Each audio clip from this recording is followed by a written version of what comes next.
Happy Monday, Liberty Kitty Cats, and welcome back to the flagship Lions of Liberty podcast. Before we get into today's show with a couple of free staters, I want to tell you about a little something we're doing to start off the new year the right way, because it's not just a new year, it's a new decade, or some claim it's not. Some say it's 2021, but we're just rolling with it because it's the Roaring 20s. Once again, remember the Roaring 20s? Most of you probably don't. But we're going to make this decade, the 2020s, into the Roaring 20s because we're going to be roaring for liberty. And to celebrate that, we're going to be giving away a brand new t-shirt design, our Lions of Liberty Roaring 20s new t-shirt, which you can find at our store at lionsofliberty.store. But how do I get one for free, Mark? You might be asking. And if that's the case, well, I am here to provide the answer. And that is by joining the Lions of Liberty Pride, by supporting us on Patreon, which funds this entire show, sends us to the LNC, where we're going to be there doing video interviews, creating a little mini documentary, and will help us grow even bigger and better, and not just the year, but the decade ahead. And now for the entire month of January, we'll be showing our appreciation for that support. Anybody who joins our Patreon at the $10 or higher level will receive a free Roaring 20s Lions of Liberty t-shirt, and anybody who joins at $5 will receive 30% off one of those very same t-shirts that is essentially giving you one at cost. So please do head over to patreon.com/Lions of Liberty. Consider supporting the show, and let's start this decade. Let's start the Roaring 20s with a roar for liberty. Welcome to the Lions of Liberty podcast. Here's your host, your guide, your shining beacon of liberty, Marc Clair.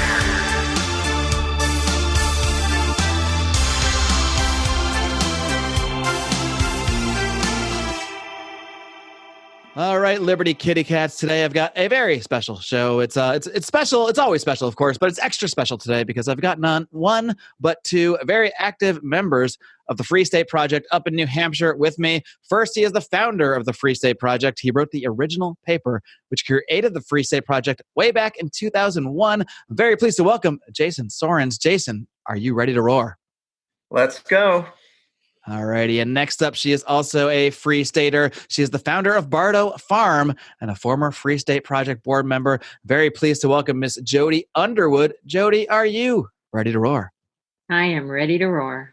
Excellent, excellent. And I brought you both here today because I want to bring a little more attention to what you guys are doing up in the Free State Project. I have attended PorcFest a couple times. I can tell you that is a wonderful event. I highly recommend visiting PorcFest and meeting many of the people up in the Free State. And we'll talk a lot more about what you guys are doing with the Free State Project.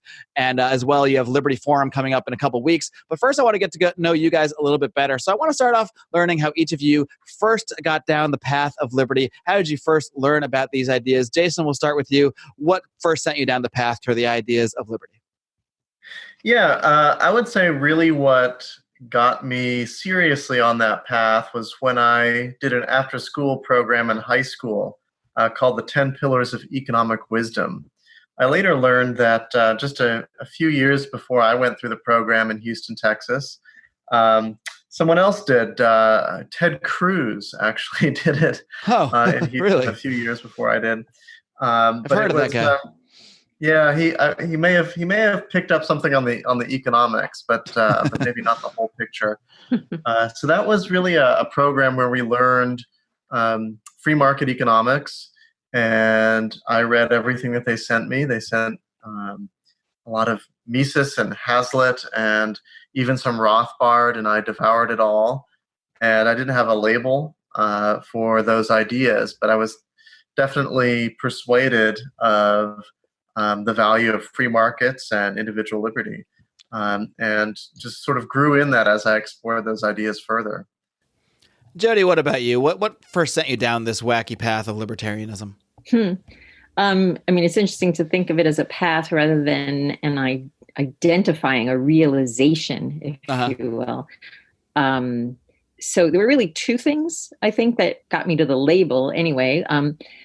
What happened was with my husband. We had just started shooting, and my husband wanted to buy an extended magazine for one of his pistols and found that he couldn't, that suddenly he was treated as a criminal, and it really annoyed him. And he started reading everything about, Second Amendment and all this stuff. And probably as a result of that, we started reading Reason magazine, and Reason was the first time things started making sense. I'd been questioning everything for a really long time.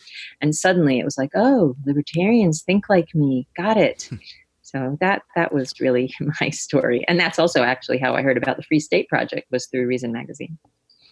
Awesome. Well, let's dive right into a little bit more about the Free State Project itself. I'm sure many of our listeners have heard of it, but for those that haven't, Jason, I want to start with you. Why don't you just start with how you first actually came up with this idea for the Free State Project? How did this idea come to you? It came to me when I was a graduate student, and this was not too long after the 2000 election.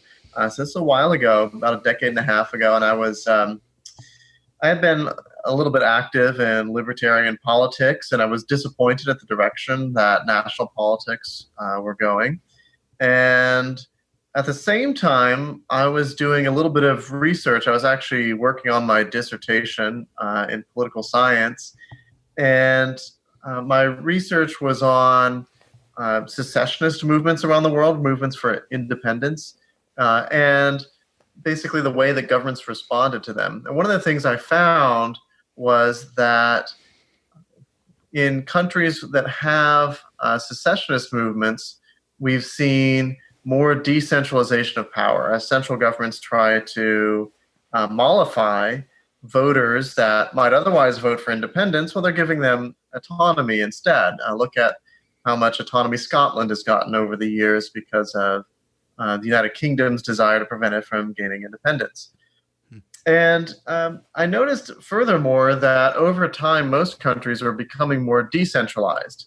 And now the United States has been an exception to that, right? So at least since the 1930s, the US has become more centralized with more power in the federal government and less in the states and local governments.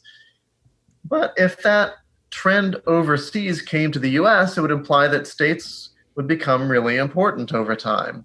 And so all of that made me think about states as a locus for libertarian political activity, and a small enough domain that libertarians could actually have a big influence. I didn't think we could ever have a big influence on the federal government, but maybe if we identified a state that was already somewhat friendly to our ideas, we could all move there and make a freer society. So I wrote up a little essay proposing this idea. I sent it to a high school friend of mine who's actually now a philosopher at University of Edinburgh. But I sent him this this idea, and he really liked it, thought I should publish it.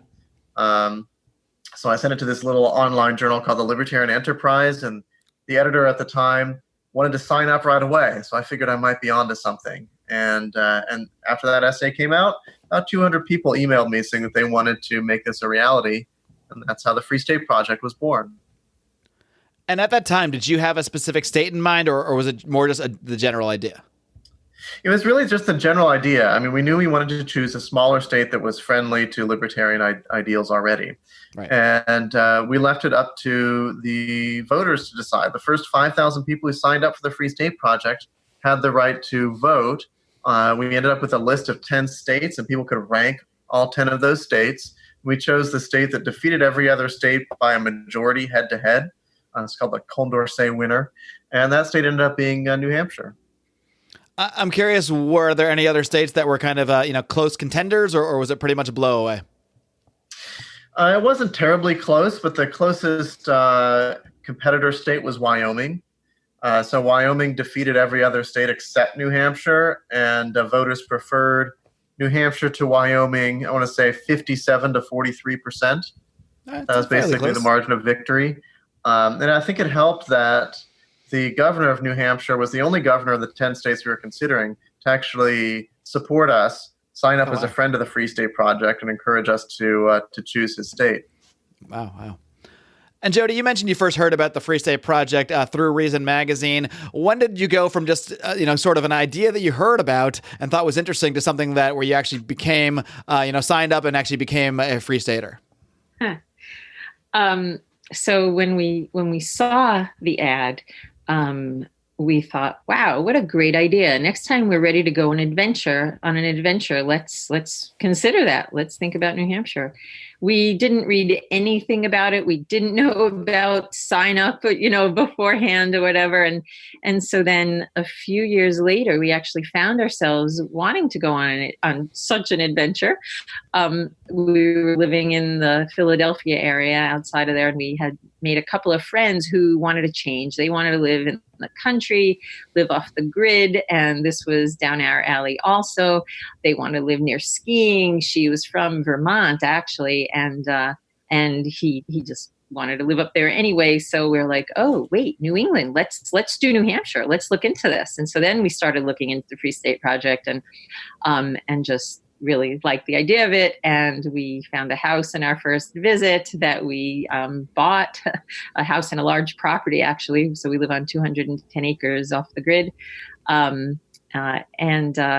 we signed up, when we knew that it was happening. That was basically after we had learned how it all worked, though. So not exactly the normal story. Right. And I presume that 210 acres is what would soon develop, or maybe not soon, but it would eventually develop into Bardo Farm that you started. Can you speak on that a little bit? And did you have any experience, with farming or anything before you started doing this? No, we inherited some animals when we bought the property. So the people we bought it from, they had a team of oxen, which is 2. I didn't know that when I moved here. Mind you, I'm from Brooklyn, New York. So right. This is all very foreign to you at the time, I would think then. Yeah. And I mean, we had a dog. That was about my experience with animals. So 2 oxen, 2 goats, about a dozen laying hens. And, we just started taking care of them. And Neil and Emily, the other couple that we bought the property with and moved up with, they had experience with animals, just at least more than we did. But, if it weren't for YouTube, we probably couldn't have done anything. So we relied on that a lot, including living off the grid. I mean, really, none of us knew anything about how to do this.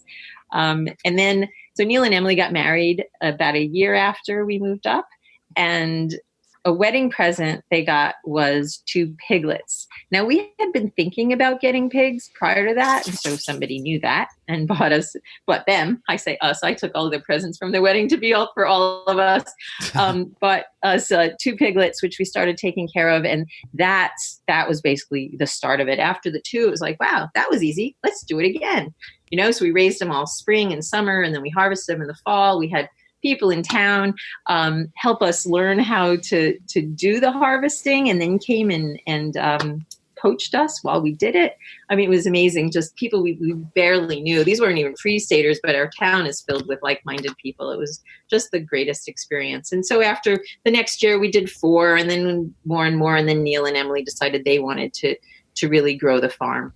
So, and it is more theirs. So in some sense, I was a founder. I call myself one of the faces of Bardo Farm, because I have done just about everything having to do with taking care of raising animals and harvesting them in particular.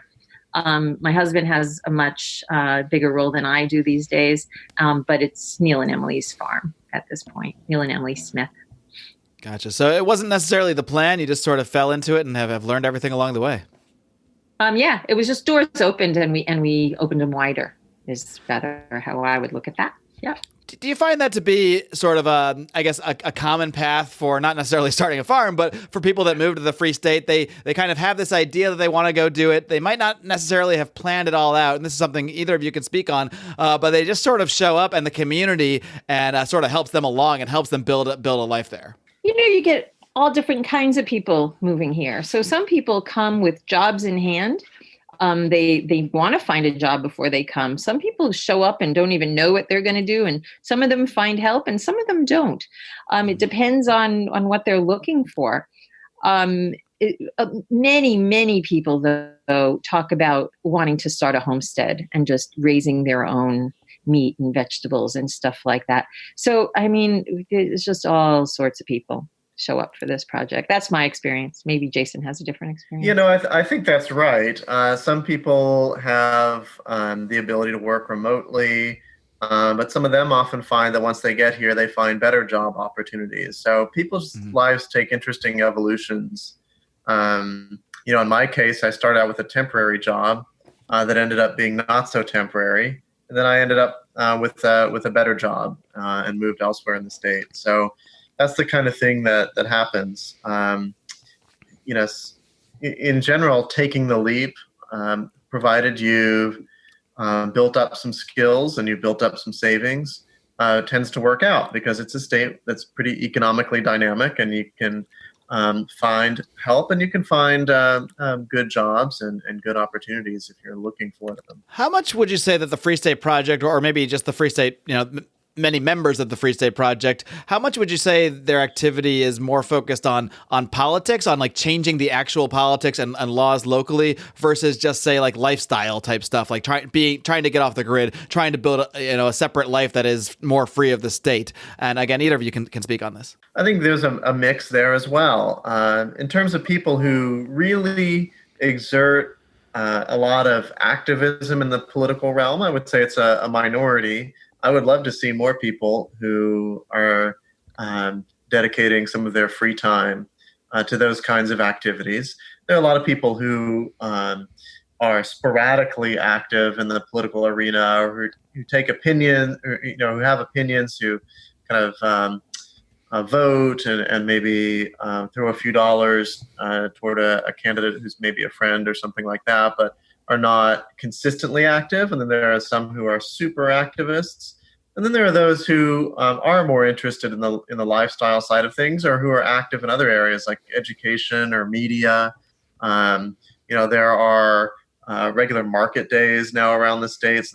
There's definitely some outlet there for people who are entrepreneurs on a small scale to practice that.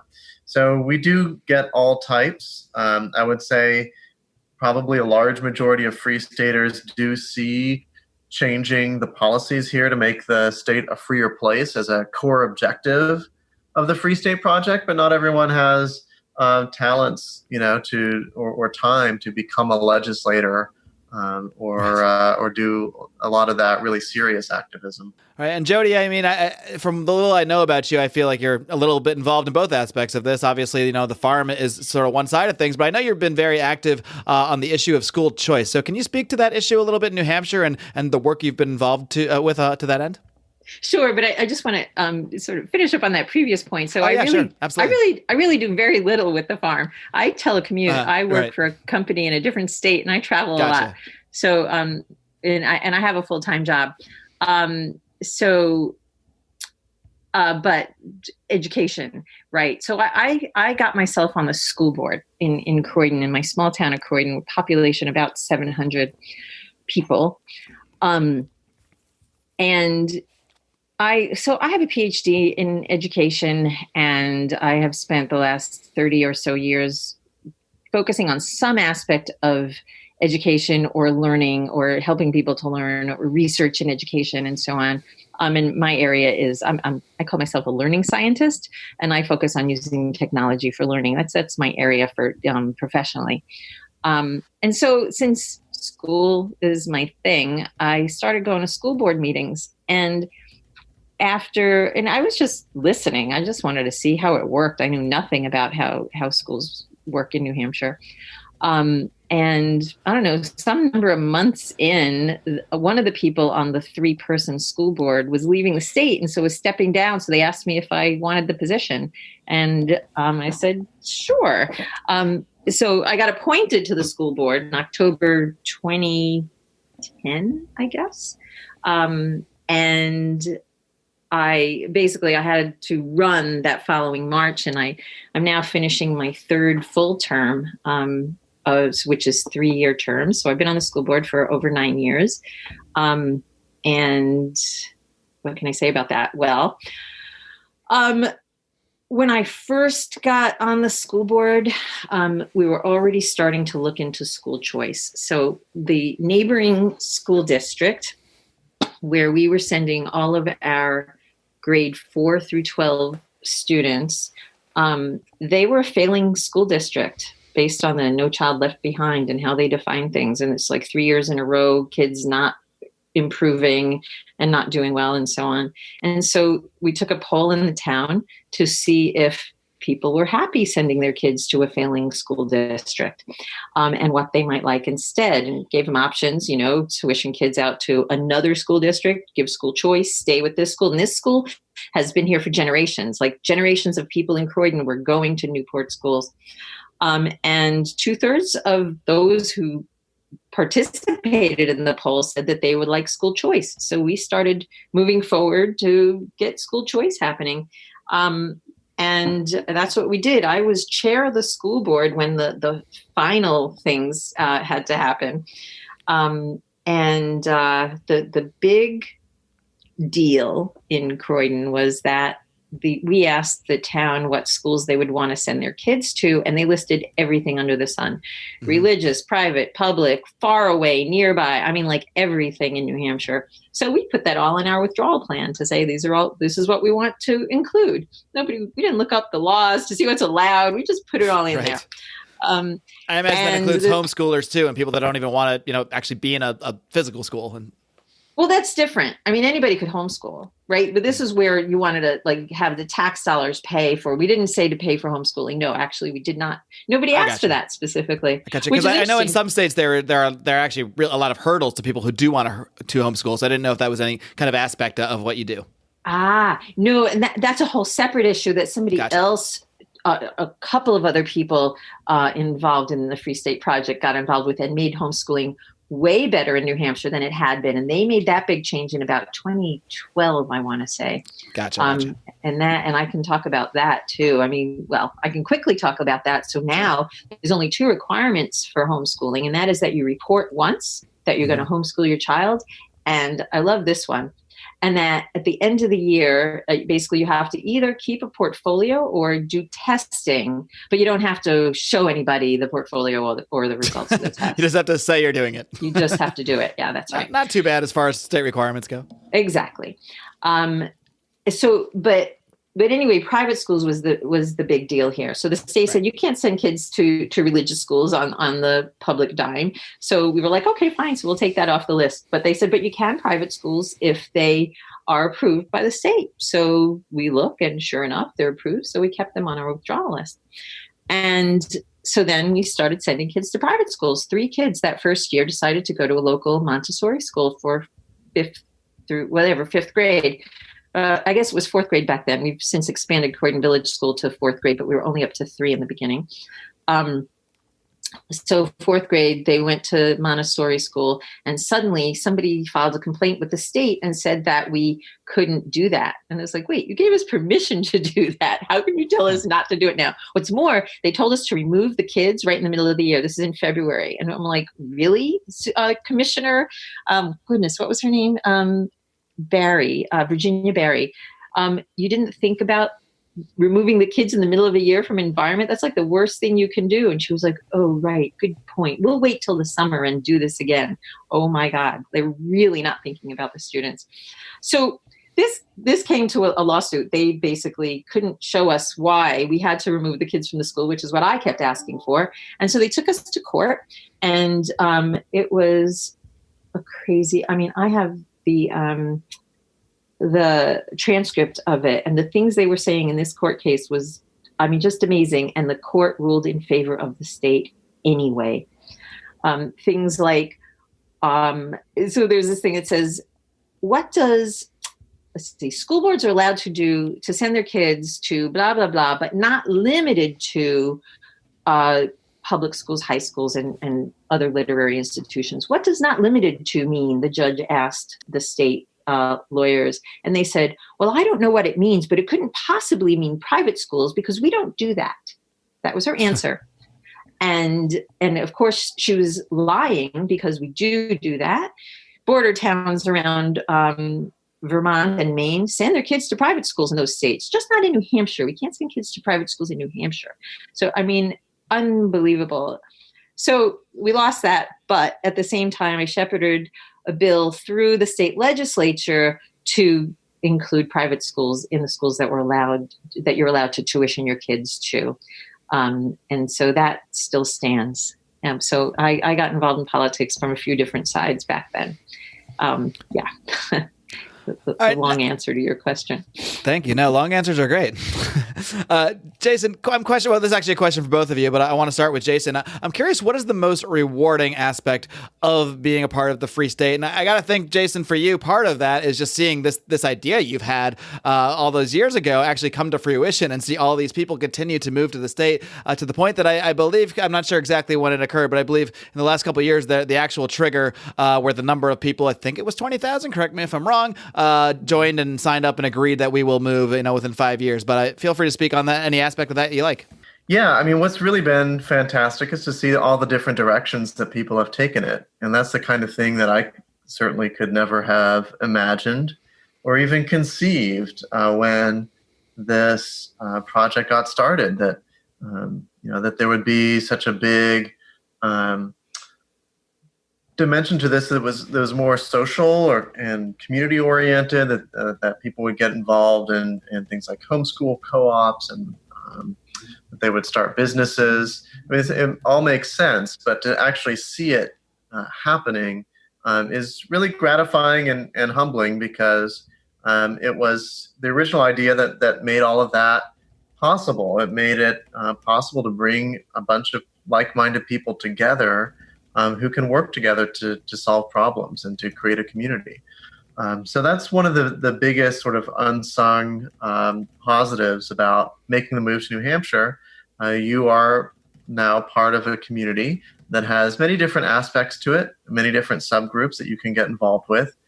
And you can pursue your interests, and you can find like-minded people who are going to help and contribute to the cause.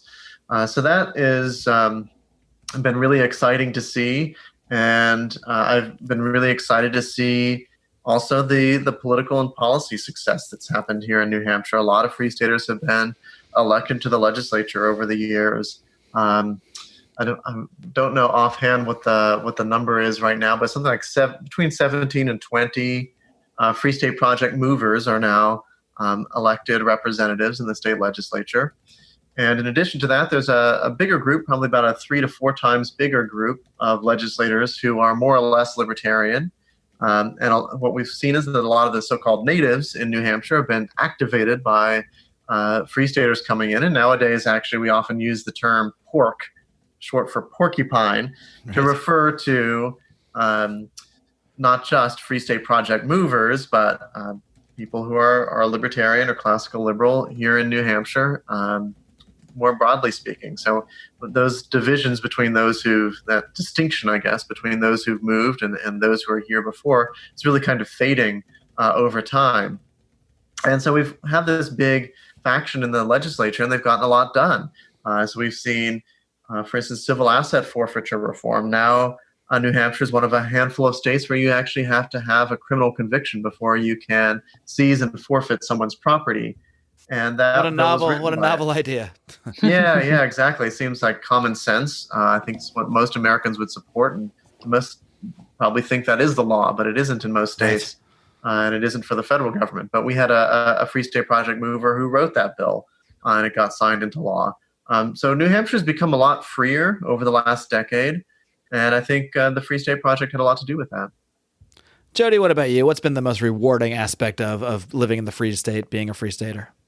Having a community, a like-minded community.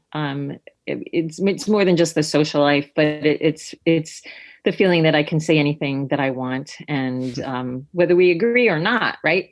But it's like all, I don't know. I'll tell you what, I live here in Los Angeles. I do not feel the same way when I'm out there talking about this stuff. Exactly. Yeah. And on the flip side of this, I'm curious if you could each speak to what is the biggest challenge of being a Free Stater, or perhaps just that initial transition. Jody, I got to imagine for you, being a city girl, transitioning to a farm must have had some sort of challenges. Yeah, fewer than you'd think. I never really fit in the city scene. There were interesting things about New Hampshire, like I didn't expect that once the snow fell, it would stay for the entire winter. It didn't bother me. I mean, it actually taught me to respect the cold. Growing up in, a Northeast state, it was cold, but it was never so cold that you really had to respect it. So instead you suffered. Sure. Right. And now I don't really suffer. Right. I've learned how to deal with it.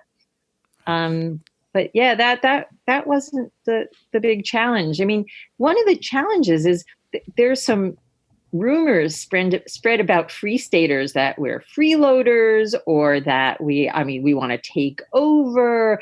And that those words are still going around. And so I don't freely, although I would like to train myself to do it more, but I don't freely introduce myself as a free stater. I mean, it's not like you want to put that in front of you.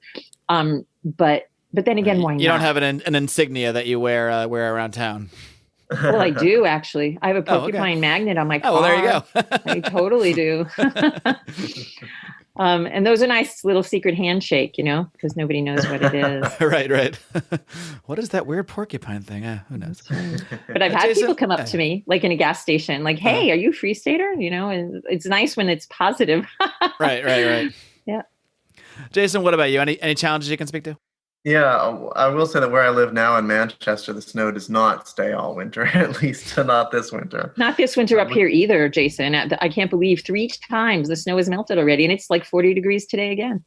It's crazy. Yeah. Every winter's weird, though. That's what I've found. There are no 2 winters that have been the same. I've been here since 2007, and that's winter's a big topic of conversation among granite staters. I can imagine. I mean, I would agree with Jody that the branding of the Free State Project has been a challenge because we became a political football the moment we chose New Hampshire. On that very day that we had a press conference announcing the choices, October 1st, 2003, the New Hampshire Democratic Party issued a press release saying that we were anti-family and wanted to abolish public schools and legalize prostitution and things like that. And that was something that hit us right from the beginning, and groups like Granite State Progress have tried to use this as a fundraising tool. And I get it, they want to make the other side seem as extreme as possible so that they can scare old people into giving them their money, and that's basically what we faced. And I think this is something that we've thought about how to make it clear that we're the most community-oriented people around, right? We're the biggest New Hampshire boosters you can find. We want to make this a great state, and we're doing a lot to make this a better state. So the people I know nowadays, my social circle's mostly non-free staters, and they've definitely come around and seen that, oh, this isn't what I thought it was. But there is that kind of initial skepticism or curiosity maybe about what the Free State Project is. There's a sense that it's a bit of a rebel brand right now, right. And has been for a few years. And so that is a challenge. And I think it's a challenge that will go away, actually, because the Free State Project as an organization won't last forever, but the movement will, right? The liberty movement here in New Hampshire continues to grow and will always grow. And so that's what we can look forward to. When you say it won't last forever, do you just mean it in the sense that at some point, perhaps it won't be necessary? Like, the state will have become so free that you don't even need to have a separate thing for it? Yeah, and I think, the whole idea behind the Free State Project was to identify a state that was friendly to libertarians and make sure there was a critical mass there that would continue to attract freedom lovers and create a free society somewhere. We can do that without the Free State Project as an organization, I think, really at this point, because we have a bunch of organizations already in the state, separate organizations that are doing the politics, the policy work, media, education, all of those things. So we can let them loose to do that work, right? The New Hampshire Liberty Alliance, for instance, supports candidates, reviews legislation, grades legislators. It's a very effective organization. My own ethics and economics education has done high school education on economics and moral philosophy. So there are all sorts of organizations out there and groups that are making this a freer state already. And everyone, I think at this point, knows that New Hampshire has that libertarian ethos. and we're just going to continue to attract libertarians. So the liberty movement here, we know, is going to keep growing. And what's important there is just to keep liberty growing, and that will keep attracting liberty lovers. Yeah, I would like to just add on to what the Free State Project, the organization of the FSP, is the vehicle to get people to move to New Hampshire. They also run 2 events during the year, but that's it. That's what they do. I mean, they help people move in. They organize people to move in, but on the ground, it's the people who are here that organize all these other things. I went around the state and talked about school choice, for example. And I mean, Jason already mentioned a couple of organizations that do stuff. There's also Americans for Liberty. We know a lot of people there that we have very similar ways of thinking about things, and we're joining forces. And I say we. There is no we. It's all of us. It's just the liberty community, and that's growing, and that's what's going to make the difference in the end. So at some point, we still want to get thousands and thousands of more movers here, and for that we need the organization. But they talk about spinning off the Pork Fest and Liberty Forum to private organizations to run them. That hasn't happened yet, but maybe it will. And then there's less need for the FSP.org as well. Yeah, I will say right now it is important, if you're thinking about moving to New Hampshire or want to move to New Hampshire, to sign up with the Free State Project at fsp.org/join. That's important because those people do pay attention to those numbers, right? And so we're, I think, at 23,000 people who've signed up and about 5,000 supporters of the Free State Project in New Hampshire right now. So the bigger those numbers are, the more it's proof of concept. So I would encourage your listeners to check out fsp.org/join and see if it's right for them. And we're gonna keep growing the biggest libertarian movement in the world here in New Hampshire. We also have a Facebook group that anybody who is interested in the Free State Project can join and look around. Even before you ask questions, because the same questions get asked again and again and again. Probably just use that search feature and find an answer to the question you have. Exactly. But still, everybody wants their own version of it. And so there's just tons of that. I want my personalized answer for me. That's right. Hold your horses, kitty cats. I have to jump in here for 1 second and tell you about another great libertarian podcast. And this one is not your typical podcast. This one doesn't really focus so much on the ideas of liberty, but on music. And who doesn't love music in some form or another? I guess some people don't, but who really wants to know those people anyway? Let's be honest. Anyway, the show is aptly titled Sounds Like Liberty. Sounds Like Liberty is hosted by Liberty's favorite nerdy husband, Nick Picone, and his wife, Lizzie. They speak to guests every single week to find out who has the best music taste here in Ancapistan. And the Lions of Liberty have actually been on the show, at least a good number of us. Myself, Brian McWilliams, and Howie Snowden have all been on Sounds Like Liberty. We're still waiting for the John Odermatt episode, but we're not actually sure if John listens to music because we already know he doesn't watch movies. So here's what I want you to do. I want you to go ahead and go on over to ancapmusic.com and check out Sounds Like Liberty, or just search Sounds Like Liberty on your favorite podcatcher. That's all I do. I stick completely to the podcatchers, but Sounds Like Liberty is an excellent show and really does a great job of merging culture, music, and liberty together. I highly recommend this program. If that wasn't enough, the show is co-hosted by an African-American female ANCAP. What more could you ask for? And by the way, Nick did tell me to say that in the ads. Do check out Sounds Like Liberty. Go to ancapmusic.com right now to learn more. All right, well, speaking of having questions about the Free State Project, before we wind down here, I'd love to try to squeeze in a few questions from our supporters. This show is almost entirely listener-funded. We like to reward those supporters with helping us craft the show a little bit. So I want to take a few questions from members of the Lions of Liberty Pride, our supporters on Patreon, starting with Wes Giuliano. This is something you've both spoken of a little bit, but maybe we can come up with a couple extra examples here. He wants to know, are there any measures of quote-unquote success? Bills passed or rights secured that are unique to New Hampshire? Any politicians in particular that have been voted in that are a calculable result of this influx of liberty-minded people? Yeah, absolutely. So there's a long list of legislation. It's always hard to say, well, the Free State Project was decisive in making sure that this happened, but there have been some big increases in freedom that Free Staters played a role in. We've seen significant cuts to business taxes over the last 6 years or so.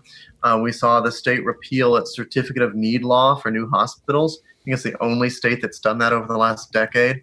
So now you don't have to basically get the permission of your competitors to open a new medical facility. We've seen constitutional carry enacted into the law, so you no longer need a permit to carry a firearm open or concealed. We've seen marijuana decriminalization, so you cannot go to jail for personal use, possession of marijuana. We've seen medical marijuana legalizations. We have dispensaries where if you have a qualifying condition, you can obtain marijuana legally. We have.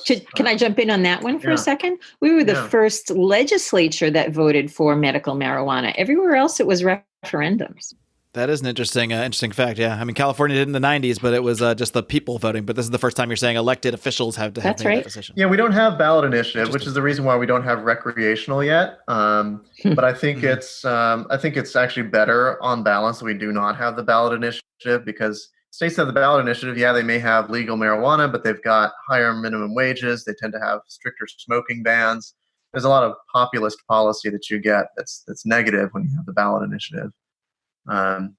We've had the school choice is great. I think the Croydon bill is great. I mean, basically this means that now school districts that don't offer a certain grade in public school can have full school choice, not including religious schools, as Jody mentioned.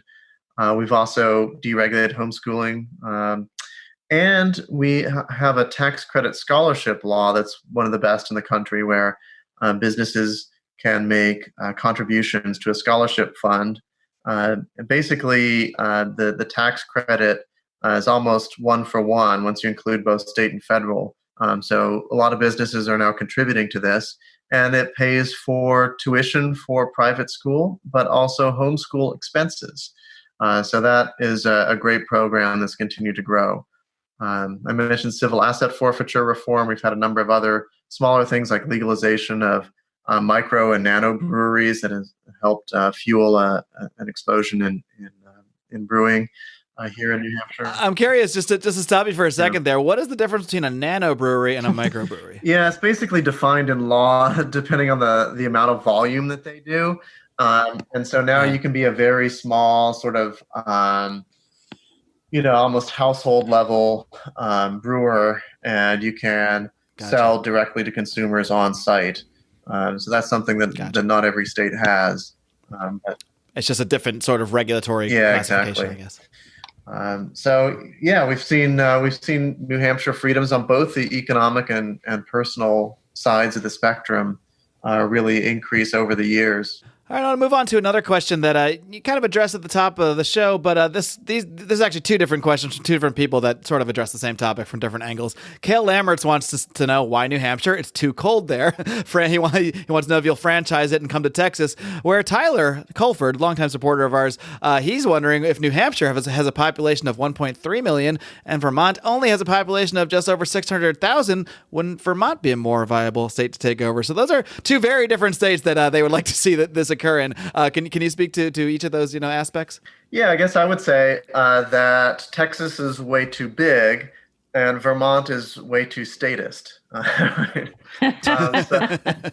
It's Bernie Sanders country. Come on. Right. Yeah. And they've definitely, it's a high tax state. And it's interesting because I used to live right on the Vermont border on the New Hampshire side. And it's sort of night and day. You go to farmers markets in New Hampshire, and it's actual entrepreneurs selling their crafts and their farm goods. And you go over to a farmers market in Vermont, and most of it is actually social service agencies. Wow. Yeah, really? I mean, there's just a lot more poverty and deprivation. That is a very different kind of farmers market. Yeah. So that was pretty instructive early on. And you do see some trust funder types in Vermont, but a lot of it is, there's a lot of sort of Appalachian level poverty, so to speak, in Vermont. And it's because of the fact that their economic climate has been bad for business for about 30 years. and so that's driven away a lot of business, and that's why the population is lower there. Since the hippies moved in the 60s. Yeah. I mean, Sanders was one of them, right? He's from Brooklyn. Sure was, yeah.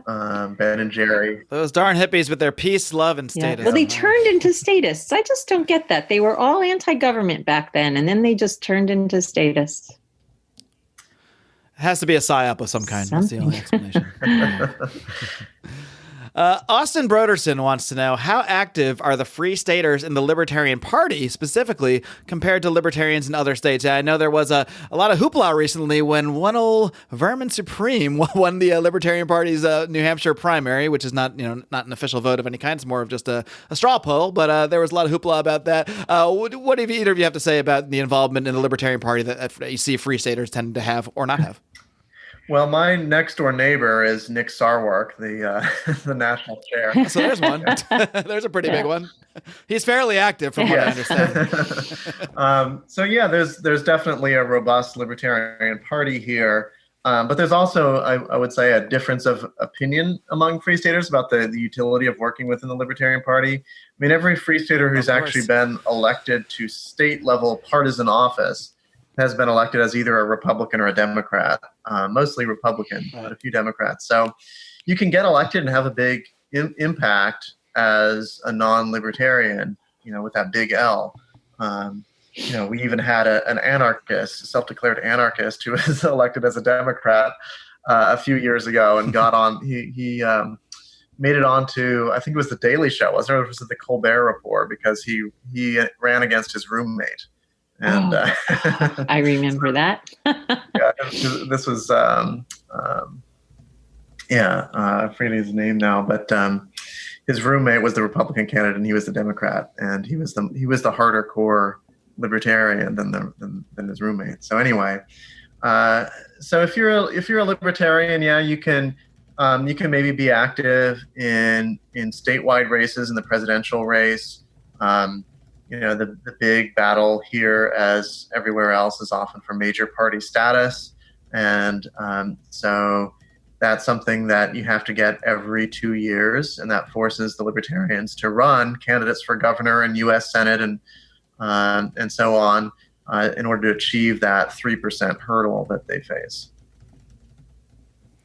Gotcha. All right, moving on. Bobby Wilson wants to know, what are some best practices in nullification that can be applied around the country, specifically on the state and county level? Perhaps there are some examples that either of you might have. I know you've already mentioned several, but ones that maybe specifically could work in other areas all over the country, on the local level. Yeah, I mean, I think we need to distinguish between John C. Calhoun style nullification, which is literally declaring a federal law null and void, and simply non-cooperation with federal law, which may make it unenforceable, like the states that have legalized marijuana, for instance, because to enforce those laws, the federal government does not have the resources, right? They rely on state and local governments or sanctuary cities, right, with immigration, and they've made it difficult for federal authorities to enforce immigration laws in those cities. But it's not really strictly speaking nullification, I would say, because you're not trying to declare the federal law null and void, which a court would strike down and say, well, supremacy clause, right? You can't nullify. This was settled, almost 200 years ago. But yeah, I think there are lots of opportunities where you can refuse cooperation. I think you can certainly do this with drug laws, to some extent with gun laws. Some states have declared that you don't need a Class 3 license for weapons that are manufactured within the state that would otherwise need a Class 3 license. I don't know whether those laws are effective or not, but I know that a few states have passed those laws. So those are a couple of things that come to mind. Gotcha. Jody, anything to add there? The only thing I would add is being ready with alternatives. So, to try to work in the system and ask permission from the people who are basically doing things that you don't want to do is just backwards. So if you're ready with plans and, education, again, is the thing I think about. If you think about alternative ways to fund schools, so that when things really do fall apart, like, for example, I don't know, maybe the funding is just so high that towns go bankrupt, which could happen because the funding just keeps going up, the budgets, right, for schools. So have a plan for it. As soon as people realize, wow, we just can't keep doing this, then you can step in and say, hey, how about we try this thing that might make more sense? Yeah. A number of Free Staters have joined these medical sharing groups as a way of getting around Obamacare. Yeah, one of our great sponsors is Health Excellence Plus that we've had a lot of people that, including myself at one point, I might now have my insurance paid for by a corporation. That's another story, but a lot of our listeners have had great success with that kind of thing. Yeah, absolutely. All right, and lastly, I have one more question. I want to circle back to Wes Giuliano. He wants to know, this is a great one, I think, is there any hope that New Hampshire, or even a smaller community within New Hampshire, could ever declare itself independent from either the state government or the federal government? Well, there are people who are trying to make that happen, but then there's different levels of independence. And I can't really speak intelligently about it.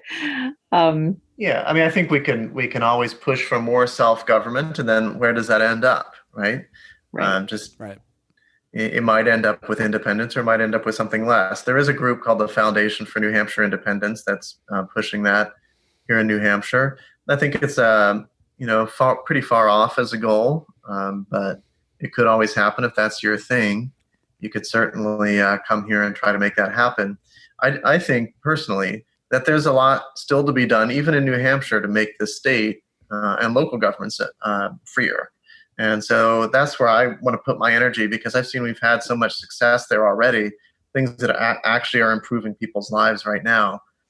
So I sort of think of the getting away from the federal government more as a kind of next generation issue once we kind of clean house here. Gotcha.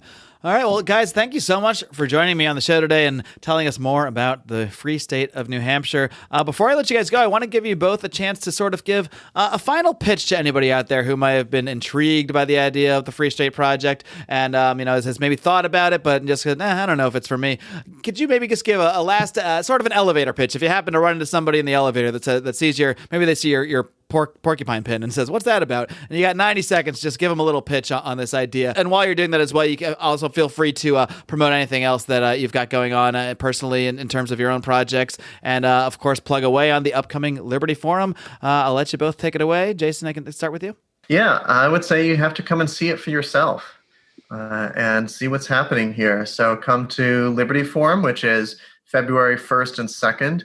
You can go to nhlibertyforum.com and see what's going on. We have some great speakers, including the founder of the Babylon Bee. I'm excited for that one. And PorcFest is definitely an experience not to be missed. It's sort of like what 1 week of a truly free society would look like. And you can see all sorts of things going on. You can see what a kind of truly free market looks like in practice. And participate in that. So that is always in June. You can go to porcfest.com. That's porcfest.com. And just check out our website, fsp.org/join, to see if the Free State Project is right for you. All right. And Jody, take it away. What's your final pitch for people that are out there interested in the Free State Project? Sure. I mean, to echo what Jason said, is you just got to come meet people and see what it's like.